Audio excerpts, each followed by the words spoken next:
আসসালামু আলাইকুম। আজকে বাচ্চাদের একটি খুব গুরুত্বপূর্ণ বিষয় নিয়ে কথা বলবো। সেটি হচ্ছে বাচ্চাদের হার্নিয়া হলে আপনি কখন অপারেশন করবেন।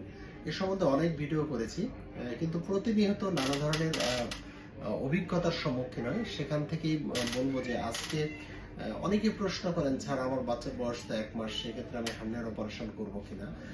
সেক্ষেত্রে বলবো যে বাচ্চার যখনই হার্নিয়া রোগটি ধরা যাবে বা দেখা যাবে বা ডায়াগনোসিস হবে, তখনই কিন্তু অপারেশনের প্রস্তুতি নিতে হবে। কারণ হচ্ছে আপনার বাচ্চার যে হার্নিয়াটা, ইনগুইনাল হার্নিয়া নিয়ে আমরা মূলত বেশি প্রশ্নের সম্মুখীন হই। এই যে ইনগুইনাল হার্নিয়া যেটা কুস্কিতে হয়, এই কুস্কিতে ফুলে যায় এবং পেটের, এটি মূলত পেটের নাড়ি বা নাড়ি এসে এখানে থাকে। যখন আমরা এটাকে চাপ দিই তখন একটু শব্দ হয়।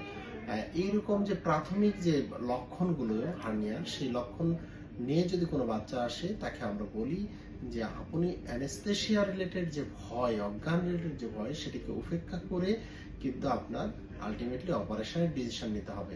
কারণ হচ্ছে আপনি যে ভয়ে বাচ্চাটি ছোট ভেবে অপারেশন করছেন না, তার চেয়ে অনেক গুণ খারাপ কিছু হতে পারে। যদি বাচ্চার নাড়িটি সেখানে এসে আটকে যায়, বাচ্চার তাহলে কি হবে? বাচ্চা বমি করবে, বাচ্চা অনেক কান্নাকাটি করবে। এবং এটিকে যদি সঠিক সময়ে ডায়াগনোসিস, অর্থাৎ বাচ্চার নাড়ি যে আটকে গেছে, এটি যদি আমরা সঠিক সময়ে ধরতে না পারেন, তাহলে কিন্তু নাড়ি এখান থেকে পচে যাওয়ার সম্ভাবনা রয়েছে।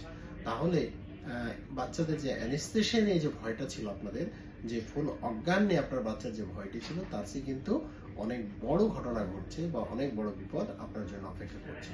তা আমার পরামর্শ হচ্ছে যে আমাদের দেশ কিন্তু অনেক বেশি এগিয়ে গেছে, বা বিশ্বের সাথে সাথে চিকিৎসা ব্যবস্থার যে আধুনিকায়ন হয়েছে, সেখানে কিন্তু অ্যানেস্থেশিয়া একটি সেক্টর যেটা এখন অনেক বেশি আপডেট, যেখানে অ্যানেস্থেশিয়ার কারণে মৃত্যুর হারটি কিন্তু অনেক কমে গেছে।